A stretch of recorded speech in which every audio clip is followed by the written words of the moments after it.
அருட்பெருஞ்சோதி அருட்பெருஞ்சோதி தனிப்பெரும் கருணை அருட்பெருஞ்சோதி. எல்லா உயிர்களும் இன்புற்று வாழ்க, வள்ளல் மலரடி வாழ்க வாழ்க, கொல்லா விரதம் குவளை எல்லாம் ஓங்குக, நல்லோர் நினைத்த நலம் பெறுக, நன்றி நினைத்து எல்லோரும் வாழ்க இசைந்து.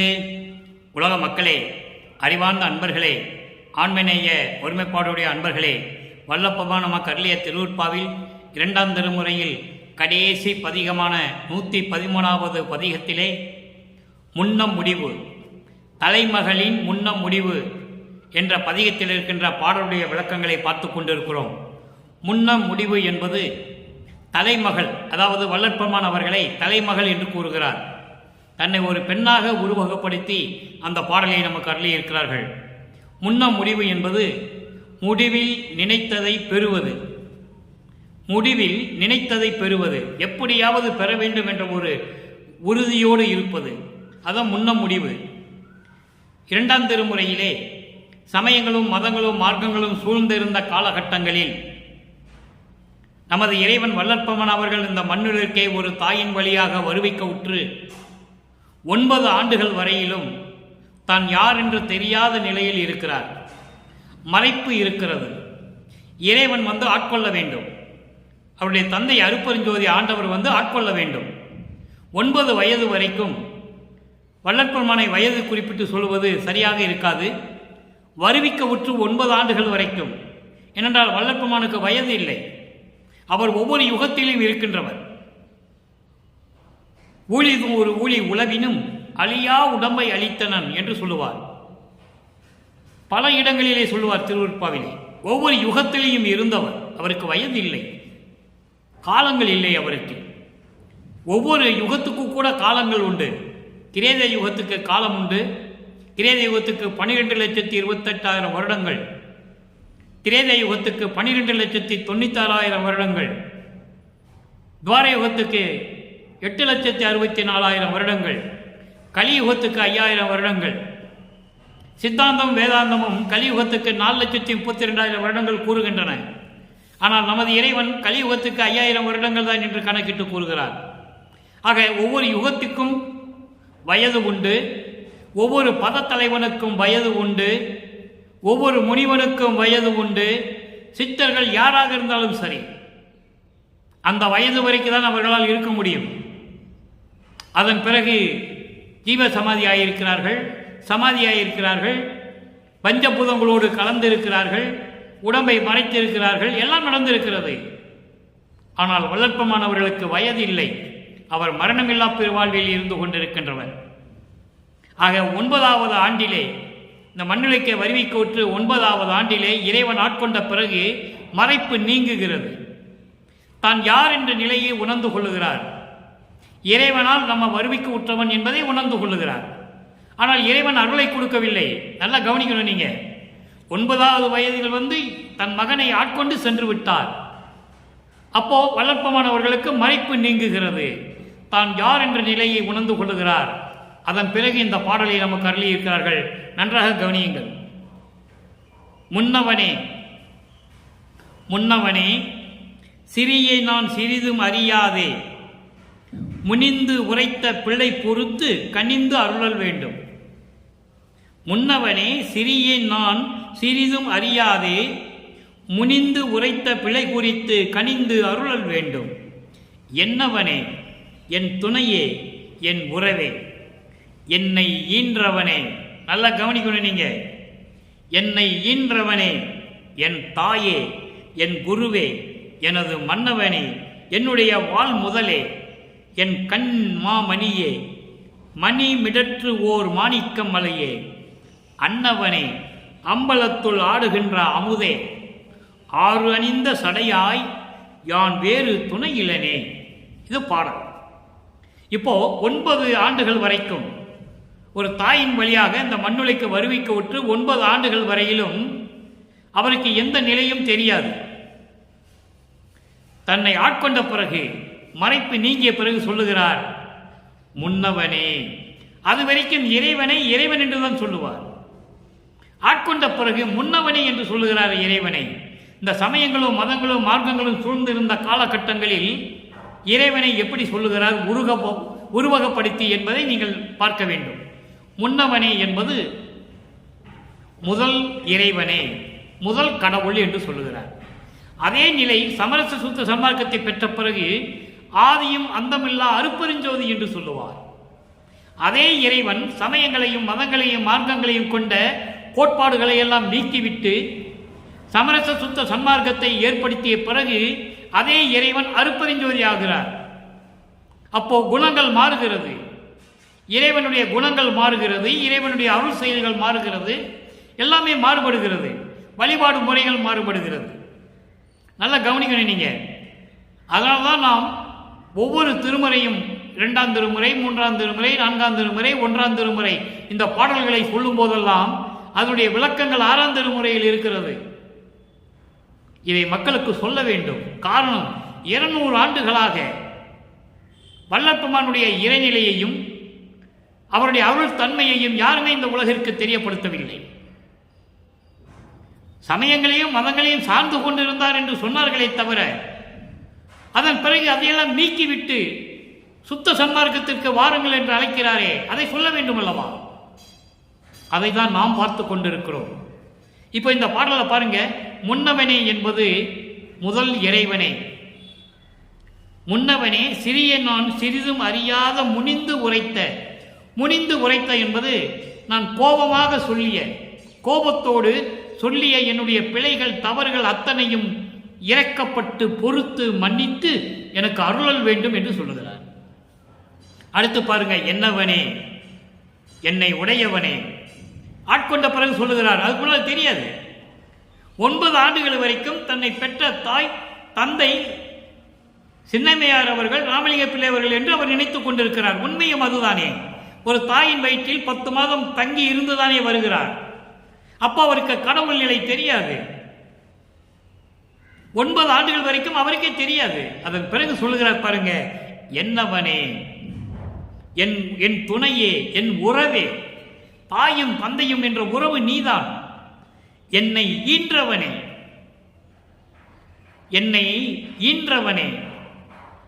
இந்த மண்ணுலகிற்கு வருவிக்க வேண்டும் என்பதற்காகவே.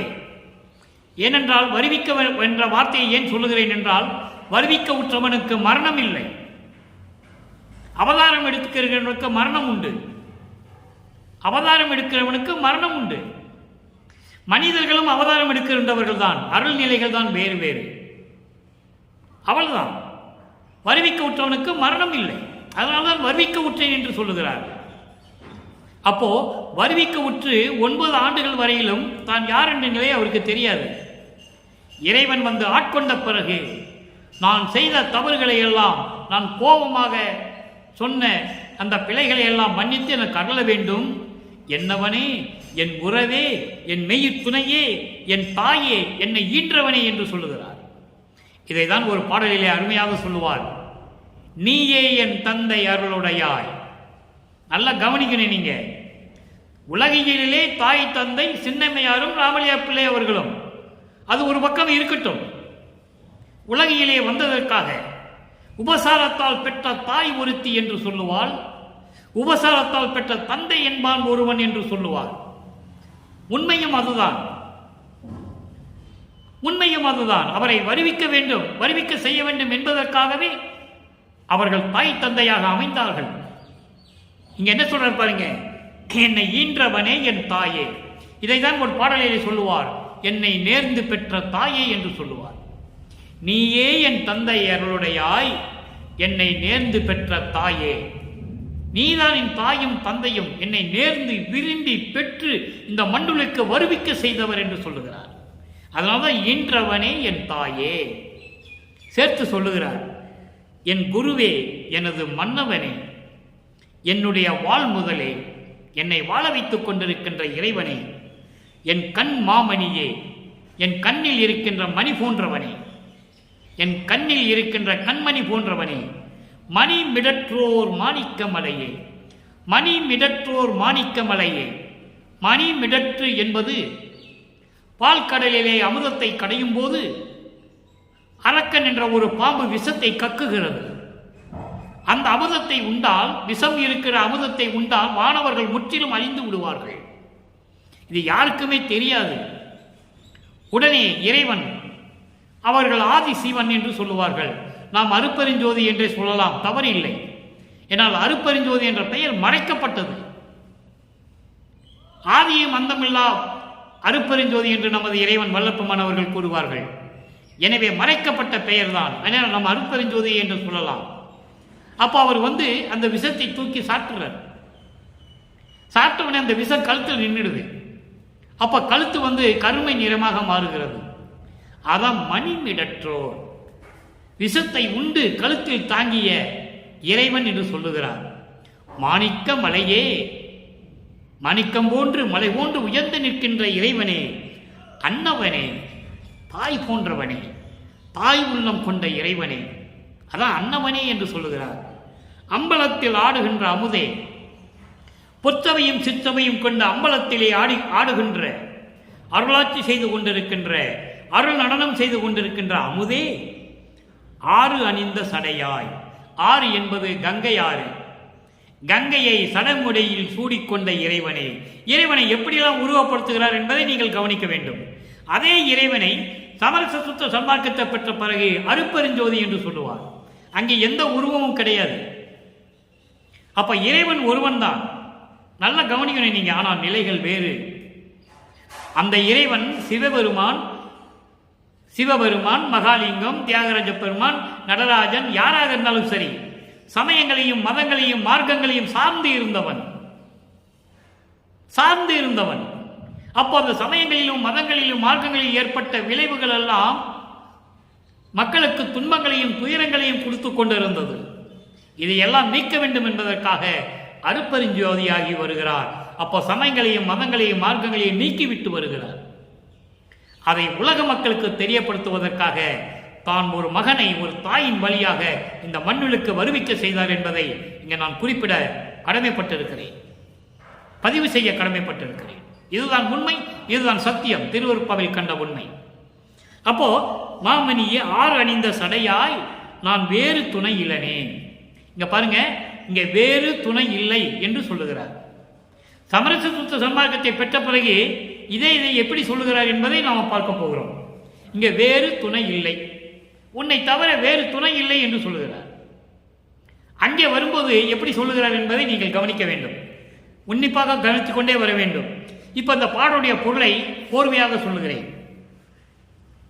எல்லோருக்கும் முதல்வனே, மண்ணுலகிற்கும் விண்ணுலகிற்கும் முதல்வனாக தோன்றிய இறைவனே, சிறியவனாகிய நான் கோபப்பட்டு ஒன்றும் தெரியாது கோபப்பட்டு வேண்டுமென்று சொல்லிய தவறுகளை எல்லாம் மன்னித்து மகிழ்ச்சியுடன் கனிவுடன் இறக்கப்பட்டு எனக்கு அருள வேண்டும்.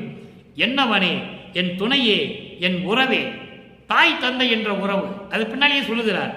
என்னை ஈன்றவனே, என் தாயே, என் குருவே, எனது மன்னவனே, என்னுடைய வாழ்வின் முதலே, என் கண்ணின் மாமணியே, விஷம் உண்டு கழுத்திலே நிறுத்தி கொண்ட மாணிக்க மலையே, அன்பு உள்ளம் கொண்ட அன்னை போன்றவனே, தாய் போன்றவனே, அம்பலத்தில் ஆடுகின்ற அமுதே, கங்கையை தன் தலையில் சூடிக்கொண்ட இறைவனே, உன்னை தவிர எனக்கு வேறு துணை இல்லையே, உன்னை தவிர எனக்கு துணை இல்லையே என்று சொல்லி இந்த பாடலை நமக்கு அருளியிருக்கிறார்கள். இப்போ நமது குழந்தை இறைவனை, அதாவது வள்ளல் பெருமானை, அதாவது செல்வப்பிள்ளையை, தன் தந்தை அருப்பெருஞ்சோதி ஆண்டவர் அவர்கிட்ட பெயர் செல்வப்பிள்ளை. செல்வப்பிள்ளை என்ற ராமலிங்க பிள்ளை, ராமலிங்க பிள்ளை என்ற வள்ளல் பெருமானார். ஓகேவா? அப்போ அந்த குழந்தையை, நமது இறைவனை அவருடைய தந்தை ஆட்கொண்ட பிறகு எப்படியெல்லாம் நிலைகள் மாறுகிறது, இதே சமயங்களையும் மதங்களையும் மார்க்கங்களையும் நீக்கிவிட்டு எப்படி வர சொல்லுகிறார், இறைவனை எப்படி வழிபட வேண்டும் என்று சொல்லுகிறார், இறைவனை வழிபடும் போது எந்த குறியீடுகளும் இருக்கக்கூடாது எப்படி சொல்லுகிறார் என்பதை பார்க்க போகிறோம். நன்றாக கவனிக்க வேண்டும். இப்படிதான் விளக்கங்களை தர வேண்டும் மக்களுக்கு. 200 ஆண்டுகளாக வள்ளல் பெருமானுடைய இறைநிலையை யாருமே இந்த உலகிற்கு எடுத்து சொன்னதில்லை. யோகி என்றார்கள், ஞானி என்றார்கள், பாடலாசிரியர் என்றார்கள், பகுத்தறிவாளர் என்றார்கள், உரைநடை ஆசிரியர் என்று சொன்னார்கள். ஆனால் இறைவன் என்று யாருமே சொன்னதில்லை. அவர் ஒவ்வொரு யுகத்திலும் இருந்து கொண்டிருந்தவர் என்பதை இப்ப நம்ம பார்க்க போறோம், ஆதாரத்துடன் பார்க்க போகிறோம். நன்றாக கவனியுங்கள். 6ஆம் திருமுறை 36 உண்மை கூறல். பதிகத்தினுடைய தலைப்பை பாருங்க, உண்மை கூறல். 5ஆம் திருமுறை வரைக்கும் உண்மை கூறலே வராது, தெரியாது, அவருக்கு மறைப்பு இருந்தது, தெரியாது. ஆட்கொண்ட பிறகு இறைவன் வந்து ஆட்கொண்ட பிறகு சொல்லுகிறார் உண்மை கூறல். இங்கேயும் 3வது பாடல், 2ஆம் திருமுறையில் இருக்கின்ற 3வது பாடலுக்கு அந்த உண்மைகள் எல்லாம் 6ஆம் திருமுறையிலே 3வது பாடலிலே ஒவ்வொரு பதிகத்திலும் 3வது பாடல். அதுதான் அற்புதம். இறைவன் நமக்கு அளித்த திருவிற்பாவின் அற்புதமே அதுதான். 1ஆம் திருமுறையிலிருந்து 5ஆம் திருமுறையில் இருக்கிற பாடல்களுக்கு விளக்கம் பூரா 6ஆம் திருமுறையில் இருக்கு. அதை ஒப்பிட்டுதான் இறைவனுடைய தயவாலயம் கருணையாலயம் நான் உங்களுக்கு விளக்கம் எடுத்து கூறிக்கொண்டிருக்கிறேன். நான் இலக்கியம் இலக்கணம் தமிழில் படித்தவன் அல்ல. நான் படித்ததெல்லாம் வேறு. பிஎஸ்சி மேத்தமெட்டிக்ஸ், எம்காம், இப்படி எல்லாம், அப்படி அக்கௌண்ட்ஸ், இப்படி எல்லாம் படித்தவன்.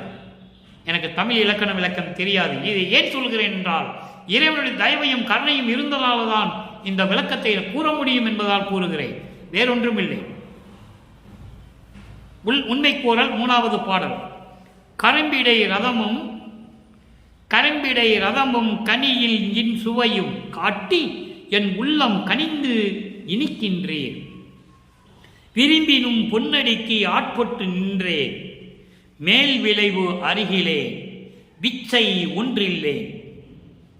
துரும்பினும் சிறியனை அன்று வந்து ஆண்டீர். சொல்லிட்டாருங்க. அங்க 2ஆம் திருமுறையில் சொல்ல மாட்டார், இங்க வந்து சொல்றாரு. எப்ப ஆண்டேன்னு சொல்றாரு பாருங்க. துரும்பினும் சிறியனை அன்று வந்து ஆண்டீர். அங்க என்னுடைய கேள்விக்கு இங்க விளக்கம். அப்ப பாருங்க, தூய பேரருள் ஜோதி கண்டு அல்லால் அரும்பெறல் உண்டியை விரும்பவும் மாட்டேன். அருப்பெருஞ்சோதியை நீர் ஆணை நும்மீதே. இது பாடல். இது விளக்கம் பாருங்க. கரும்பிடை ரதமும் கனியில் இன் சுவையும், கரும்பின் சாரும் நல்ல கனிந்த பழத்தினுடைய அந்த இன் சுவையும் சேர்ந்தால் எப்படி இருக்குமோ அது போன்று என் உள்ளம் கலந்து இனிக்கின்றீர்.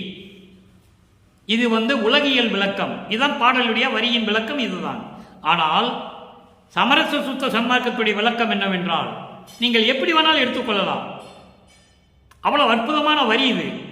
கரும்பிடை ரதமும் கனியில் இன் சுவையும், கரும்பு சாரும் நல்ல கனிந்த பழத்தின் இன் சுவையும் சேர்ந்தால் எப்படி இருக்குமோ அதுபோல என் உள்ளத்தில் கலந்து இனிக்கின்றேன். இது ஒரு வகை பொருள். இது ஒரு பக்கம். இன்னொரு பக்கம், உயிர் நேயமும் உயிர் இரக்கமும் எனக்கு காட்டி, உயிரின் மேல் உள்ள நேயத்தையும் அன்பையும், உயிரின் மேல் இப்படிதான் இரக்கம் இருக்க வேண்டும், காட்ட வேண்டும் என்ற அந்த உணர்வையும் எனக்கு காட்டி என் உள்ளத்தில் இனிக்கின்றீர். என் உள்ளத்தில் கலந்து இனிக்கின்றீர். என் உள்ளத்தில் கலந்து நிலையாக இருக்கின்றீர். எவ்வளவு அற்புதம் பாருங்க. நீங்கள் எப்படி வேணாலும் பொருள் எடுத்துக்கொள்ளலாம். அது உங்களுடைய அறிவு விளக்கத்துக்கு பொறுத்தது. அடுத்து, விரும்பினும் பொன்னடிக்கு ஆட்பட்டு நின்றேன். நான் விரும்பி உன்னுடைய திருவடிக்கு ஆட்பட்டு நின்றேன். உன் திருவடியே அடைக்கலம் என்று நின்றேன். உன் பொன்னான திருவடிகளையே அடக்கம் என்று கருதி நான் சரணம் அடைந்தேன்.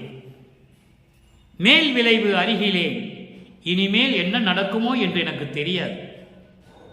இவள் ஆட்கொண்ட பிறகு தன்னை யார் என்று உணர்ந்த நிலையில் இனிமேல் என்ன நடக்கும் என்று எனக்கு தெரியாது. விச்சை ஒன்றில்லை. விச்சை என்பது எனக்கு எந்த திறமையும் கிடையாது, எந்த ஞானமும் கிடையாது. ஏனால் மகனை ஆட்கொண்ட பிறகு மொத்தமாக அவர்களை அருளை கொடுக்கவில்லை. அதாவது பார்த்தா கொடுக்கிறாரு, பகுதி பகுதியாக கொடுக்கிறாரு. கருவிலே எப்படி போய் பார்த்தாரு? ஒரு தாயின் கருவறையிலே இருக்கும்போது மகனை எப்படி போய் பார்த்தாரு? அதன் பிறகு 6 மாத குழந்தையிலே சிதம்பரத்திலே எப்படி சிதம்பர ரகசியம் காட்டினாரு? அப்புறம் 9வது வயதிலே எப்படி ஆட்கொண்டாரு?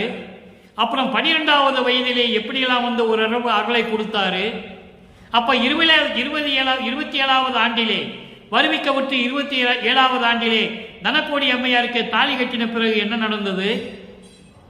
அதன் பிறகு அங்கேயே எல்லாத்தையும் திறந்து விட்டு சமயங்களையும் மதங்களையும் மார்க்கங்களையும் எல்லாம் விட்டுவிட்டு திருநீறு பூசுவதையும் விட்டுவிட்டு அந்த கோட்பாடுகளை எல்லாம் விட்டுவிட்டு வெள்ளாடை அணிந்து கொண்டு முக்காடு போட்டுக்கொண்டு எப்படி சென்னையில் இருந்தே கிளம்பினார் என்ற நிலையையும் ஆக ஒவ்வொரு காலகட்டத்திலும் ஏற்றவாறு அவர் இறைவன் மகனுக்கு அருளை கொடுத்தார். அதான் இங்கே சொல்றாரு, மேல் விளைவு அருகிலே இனி என்ன வரும்னு எனக்கு தெரியாது, என்ன நடக்கும்னு எனக்கு தெரியாது, எனக்கு எந்த திறமையும் கிடையாது, எந்த ஞானமும் கிடையாது, பிச்சை ஒன்றில்லை, எனக்கு எந்த திறமையும் கிடையாது, எந்த ஞானமும் கிடையாது, இனிமேல் என்ன நடக்கணும்னு எனக்கு தெரியாது. துரும்பினும் சிறியேனே அன்று ஆண்டேன், துரும்பினும் சிறியேனே, ஒன்றும் தெரியாத இந்த சிறியவனை, ஒன்றும் தெரியாத இந்த உன் மகனை அன்று ஆண்டீர் என்று ஆண்டாறு 3 ஆண்டில் ஆட்கொண்டார் கடலை. கருவிலே இருக்கும் போதும் 6 மாத குழந்தையில் இருக்கும்போது ஆட்கொள்ளவில்லை, தன்னை யார் என்று காட்டுகிறார் மகனுக்கு. அப்போ மறைப்பு இருக்கிறது, ஆட்கொண்ட பிறகு மறைப்பு நீங்குகிறது. நீங்கள் நன்றாக புரிந்து கொள்ள வேண்டும் நண்பர்களே. அப்போ துரும்பினும் சிறியேனே அன்று ஆண்டேன், என்னை ஆட்கொண்டேன். 9வது ஆண்டிலே ஒரு தாயின் வழியாக இந்த மண்ணுக்கு வருவிக்க உற்ற பிறகு 9வது ஆண்டிலே என்னை ஆட்கொண்டேன்.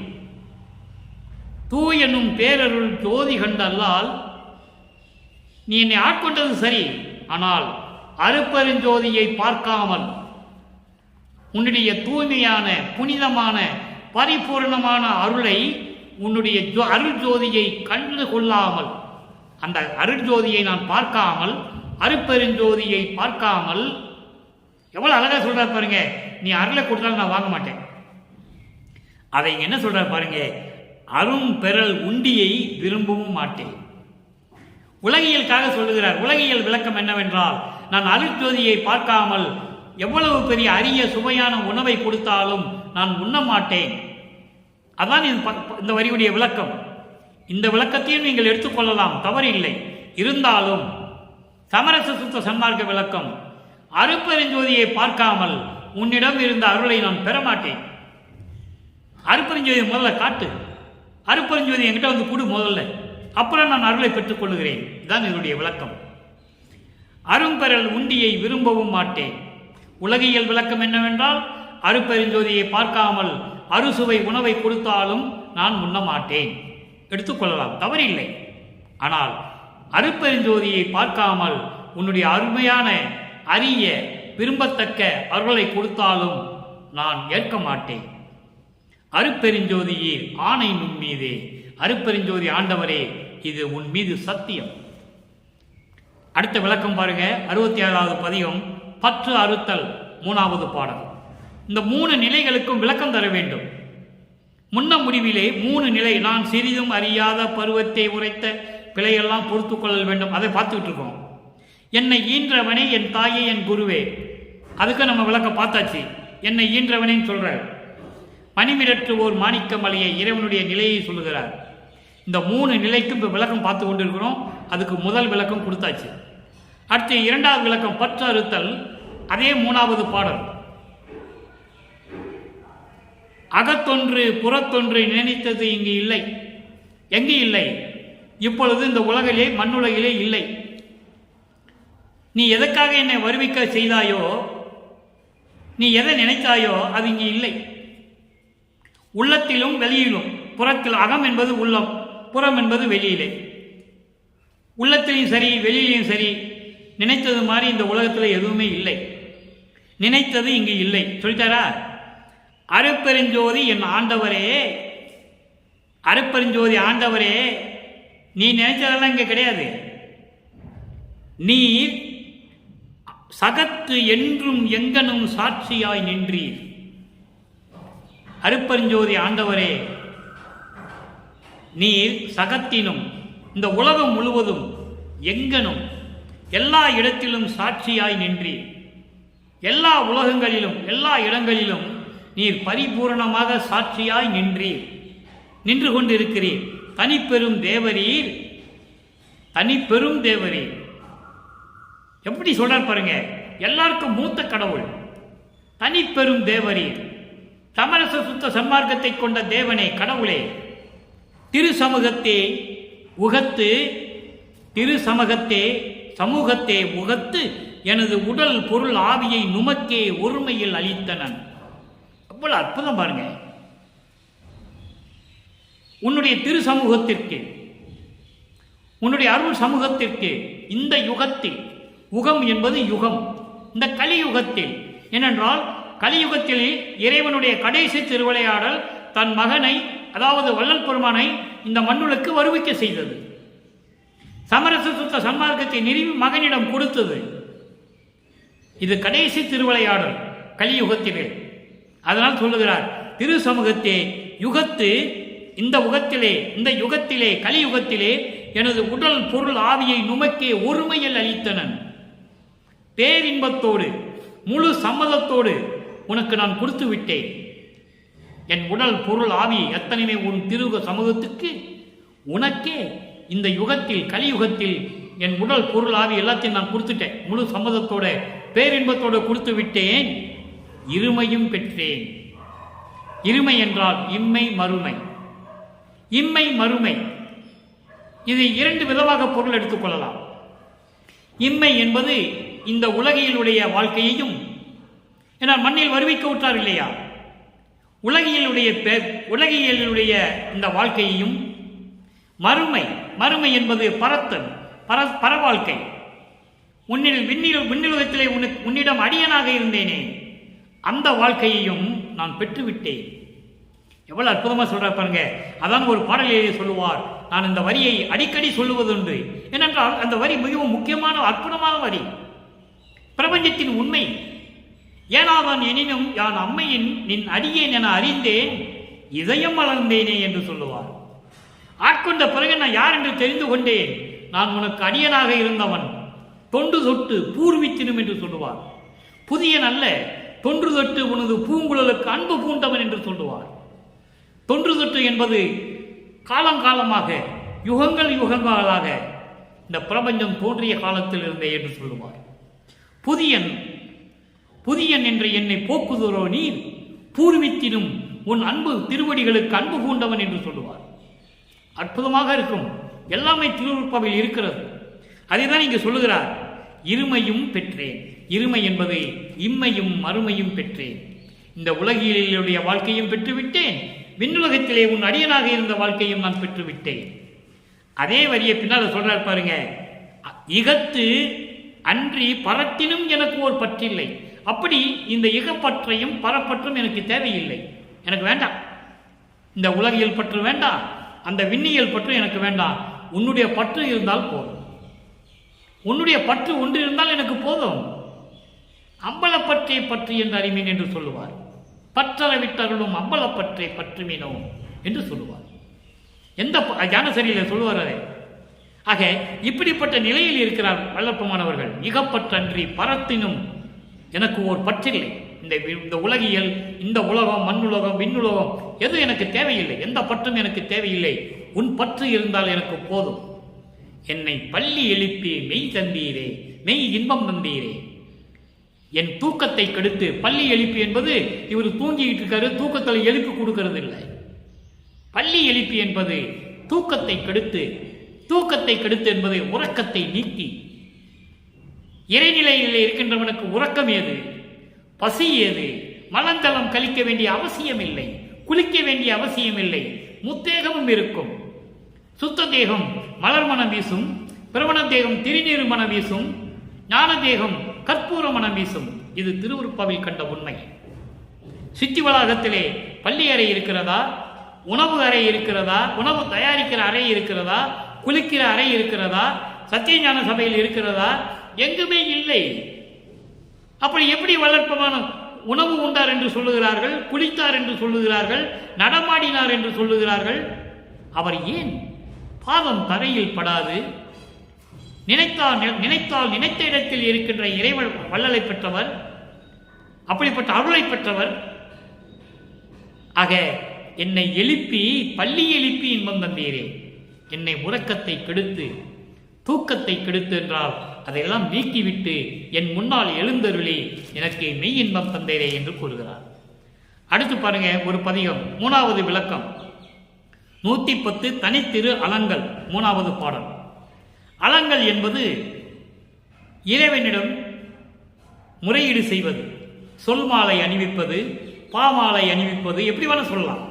சொல் மாலை அணிவிப்பது, பாமாலை அணிவிப்பது, முறையீடு செய்வது, விண்ணப்பம் செய்வது, எப்படி வேணா சொல்லலாம். தனித்திரு அலங்கள். உன் ஆணை,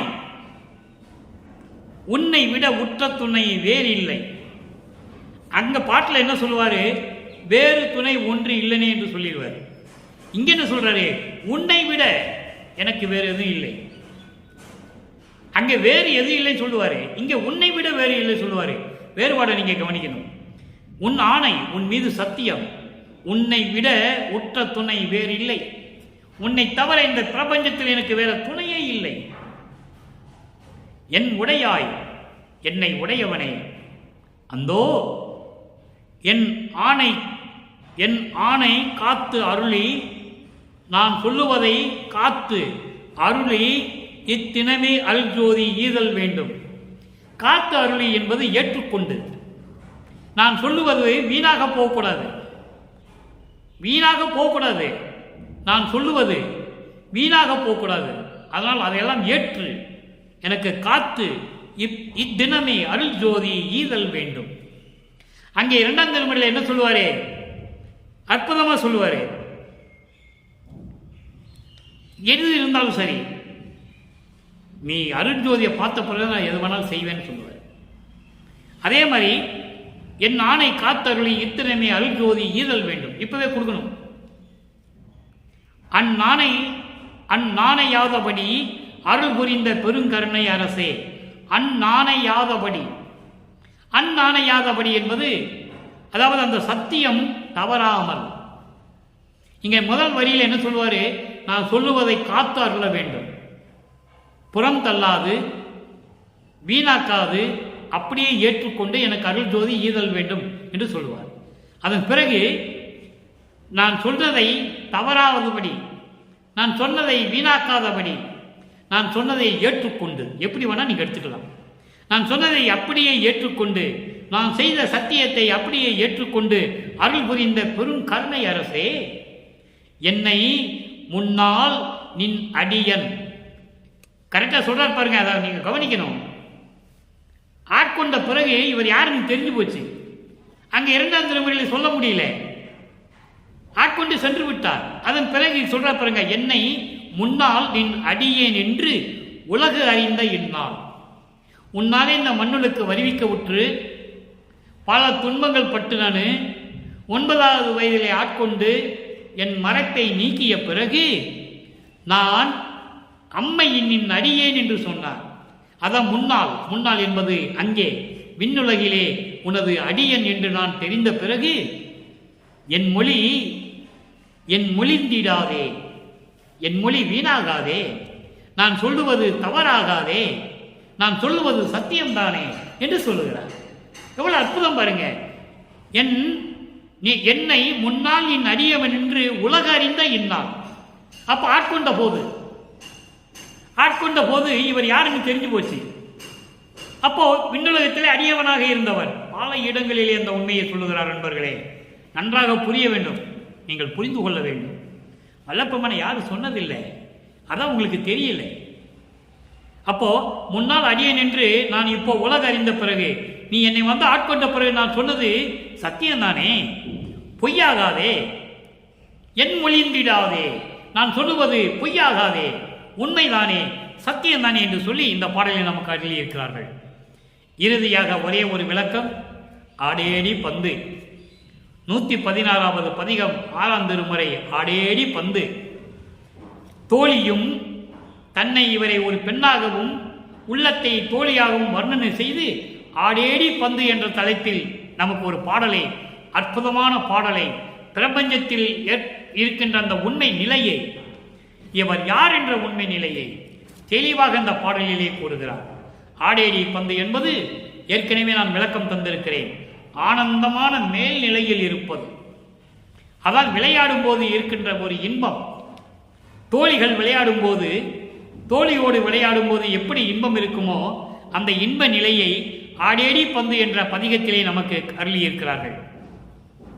இன்பாலே உலகத்தார் எல்லாரும் காண இதுதான் முன்ன முடிவு. இன்னைக்கு நம்ம 2ஆம் திருமுறையிலே முன்ன முடிவு 3வது பாடல் பார்க்கிறோம் அல்லவா? அந்த முன்ன முடிவுக்கு விடை இங்கு இருக்கிறது. அங்க முன்ன முடிவு நினைத்ததை எப்படியாவது பெற வேண்டும் என்ற ஒரு தவிப்பு 2ஆம் திருமுறை. அதை பெறுவது 6ஆம் திருமுறை. முன்ன முடிவினுடைய விளக்கம். இன்பாலே உலகத்தார் எல்லாரும் காண இரவா பெருவரம் யான் பெற்றுக்கொண்டேன். நினைத்ததை முடித்து விட்டார் இங்கே. தென்பாலே நோக்கினேன் சித்தாடுகின்ற திருநாள் இது தொட்டு சேர்ந்தது. தோழி துன்பாலே அசைந்தது நீக்கி என்னோடு சுத்த சன்மார்க்கத்தில் ஒத்தவளாகி அன்பாலே அறிவாலே ஆடேடி பந்து அருப்பெருஞ்சோதி கண்டு ஆடேடி பந்து. இவர் அருப்பெருஞ்சோதியை பார்த்துட்டாரு, உள்ளத்தை சொல்றாரு, நீ அருப்பெருஞ்சோதியை பார்க்கணும்னு. அதான் தென்பாலை நோக்கினேன் என்று சொல்லுகிறார். தென்பாலை நோக்கினேன் என்பது தென் திசையில் நோக்கினேன் என்று சொல்லுகிறார். இது ஒரு விளக்கம் இருந்தாலும் கூட தெற்கு திசையை பார்த்தேன், இறைவனை பார்த்தேன், அதுதான் திருநாள், சித்தாடுகின்ற திருநாள் என்று சொல்லுகிறார். அது ஒரு விளக்கமாக கூட எடுத்துக்கொள்ளலாம், ஒருவாறு எடுத்துக்கொள்ளலாம். ஆனால் சுத்த சன்மார்க்க விளக்கம் தென் திசை என்பது அருப்பெருஞ்சோதி ஆண்டவர் தெற்கு திசை நோக்கி தான் இருப்பார். நீங்கள் சத்தியஞான சபை, சித்தி வளாகம், கருங்குழி, நீங்கள் மருதூர் எங்கே போனாலும் சரி, ஒளி அருப்பெருஞ்சோதி தெற்கு திசையை நோக்கி இருக்கும். நீங்கள் வடக்கு நோக்கி இறைவனை வேண்டுவீர்கள், ஜோதி தெற்கு திசையை நோக்கி இருக்கும். அப்போ தெற்கு தென்பால் நோக்கினேன் என்பது நான் அருப்பெருஞ்சோதியை கண்டேன் என்று சொல்லுகிறார். விளக்கத்தை நீங்கள் புரிந்து கொள்ள வேண்டும். தெற்கு தென்பால் நோக்கினேன் என்பது தெற்கு திசையை நோக்கினேன் என்று பொருள் இருந்தாலும் நான் அருப்பெருஞ்சோதியை கண்டேன் என்று சொல்லுகிறார். அருப்பெருஞ்சோதி தெற்கு திசையை நோக்கி இருப்பார். இப்போ இன்பாலே உலகத்தார் எல்லாரும் காண, மகிழ்ச்சியோடு இந்த உலகத்தில் இருக்கின்றவர்கள் எல்லாரும் பார்க்கும்படி இரவா பெருவரம் நான் பெற்றுக்கொண்டேன். தென்பாலே நோக்கினேன், அருப்பெருஞ்சோதியை நான் பார்த்து விட்டேன். தெற்கு திசை நோக்கி இருக்கின்ற ஆண்டவனை நான் பார்த்து விட்டேன். சித்தாடுகின்ற திருநாள் இது தொட்டு சேர்ந்தது. பல அரிய அற்புதங்கள் நடக்கக்கூடிய, நிகழ்வுகள் நடக்கக்கூடிய நாள் வந்துவிட்டது, நிகழ்நாள் வந்துவிட்டது. அதான் சித்தாடுகின்ற திருநாள் இது தொட்டு சேர்ந்தது என்று சொல்லுகிறார். அரிய அதிசயங்கள் நடக்கின்ற அந்த நாள் வந்துவிட்டது. தோழி துன்பாலே அசைந்தது நீக்கி, இந்த சமயங்களையும் மதங்களையும் மார்க்கங்களையும் சார்ந்து கொண்டு நீ பட்ட துன்பங்களையும் துயரங்களையும் எல்லாம் நீக்கி, எவ்வளவு அற்புதமா சொல்றார் பாருங்க. எவ்வளவு பொருள் அந்த வரியில் அடங்கி இருக்கிறது. இறைவனுடைய தயவும் கருணை இருந்தால்தான் இந்த பொருள் விளங்கும், சுத்த சன்மார்க்கம் விளங்கும். துன்பாலே அசைந்தது நீக்கி, சமயங்களையும் மதங்களையும் மார்க்கங்களையும் சார்ந்த துன்பங்களையும் துயரங்களையும் அடைந்து எப்படியெல்லாம் துன்பப்பட்டோமோ அதையெல்லாம் நீக்கி என்னோடு சுத்த சன்மார்க்கத்தில் ஒத்தவளாகி, என்னோடு சுத்த சன்மார்க்கத்தில் சேர்ந்து உள்ளத்தை சொல்லுகிறார். உள்ளத்தை சொல்லுவது போல உலக மக்களை சொல்லுகிறார். நல்லா கவனிக்கணும் நீங்க. உள்ளத்திடம் சொல்லுவது போல உலக மக்களுக்கு சொல்லுகிறார். உலக மக்களே, இதுவரையும் சமயங்களையும் மதங்களையும் மார்க்கங்களையும் சார்ந்து நீங்கள் பட்ட துன்பங்களையும் துயரங்களையும் எல்லாம் நீக்கிவிட்டு என்னோட சுத்த சன்மார்க்கத்தில் ஒத்தவர்களாகி நீங்கள் சுத்த சன்மார்க்கத்தில் சேர்ந்து, எவ்வளவு அற்புதமா சொல்றார் பாருங்க. சுத்த சன்மார்க்கத்தில் சேர்ந்து அன்பாலையும் அறிவாலையும் உயிர் நேயத்தோடும் மெய் அறிவோடும் அடேடி பந்து மகிழ்வோடு நீங்கள் இருக்க வேண்டும். உயிர்கள் மீது நேயம் கொண்டு, உயிர் இரக்கம் கொண்டு, மெய்யறிவாலே நடந்து கொண்டு நீங்கள் மகிழ்வோடு இருக்க வேண்டும். அருப்பெருஞ்சோதியை கண்டு ஆடேடி பந்து, அருப்பெருஞ்சோதியை வழிபட்டு நீங்கள் மகிழ்வோடு இருக்க வேண்டும். நான் அருப்பெருஞ்சோதியை பார்த்து விட்டேன். அரிய அதிசயங்கள் நடக்க வந்துவிட்டது, காலம் வந்துவிட்டது. எனவே நீங்களும் எல்லாம் சுத்த சன்மார்க்கத்தில் சேர்ந்து இந்த சமயங்களையும் மதங்களையும் மார்க்கங்களையும் சார்ந்த கோட்பாடுகளையும் சங்கற்ப விகற்பங்களையும் வழிபாடுகளையும் எல்லாம் நீக்கிவிட்டு அருப்பெருஞ்சோதியை பார்த்து நீங்கள் வழிபட்டு உயிர் நேயத்தோடும் உயிர் இரக்கத்தோடும் மெய்யறிவோடும் நீங்கள் மகிழ்வோடு இருக்க வேண்டும் என்று சொல்லி உலக மக்களுக்கு தெரிவிக்கிறார் நமது இறைவன் வல்லப்பமானவர்கள். எனவே அன்பர்களே, இன்று நாம் பார்த்த முன்ன முடிவு பாடலுடைய விளக்கம் உங்களுக்கு புரிந்திருக்கும் என்று நான் கருதுகிறேன். இதைவிட விளக்கம் தேவையில்லை. இறைவன் கொடுத்த விளக்கம், இறைவனோட தயவாலயம் கருணையாலயம் பெற்ற விளக்கம். இறைவ அன்பர்களே, அப்படிப்பட்ட இறைவனை, அருட்பெருஞ்சோதியை, சமயங்களையும் மதங்களையும் மார்க்கங்கள நெறிகளையெல்லாம் விட்டுவிட்டு சமய சமரச சுத்த சன்மார்க்கத்தில் இணைந்து எந்தவித கோட்பாடுகளும் இல்லாமல், எந்தவித சங்கற்ப விகற்பங்களும் இல்லாமல் இறைவனை வழிபட்டு இறைவனுடைய அருளையும் பொருளையும் செல்வங்களையெல்லாம் பெற்று நோயற்ற வாழ்வையும் பெற்று இந்த உலகிலே நீங்கள் பிள்ளைகளோடும் மனைவியோடும் மக்களோடும் உறவினர்களோடும் வாழ்வாங்கு வாழ வேண்டும் என்று கருதி இறைவனுடைய தயவாலையும் கருணையாலையும் கூறி இந்த வள்ளலார் ஊழியன் விடைபெறுகிறேன். மீண்டும் நாளை சந்திப்போம். நன்றி, வணக்கம். அருட்பெருஞ்சோதி அருட்பெருஞ்சோதி, தனிப்பெரும் கருணை அருட்பெருஞ்சோதி.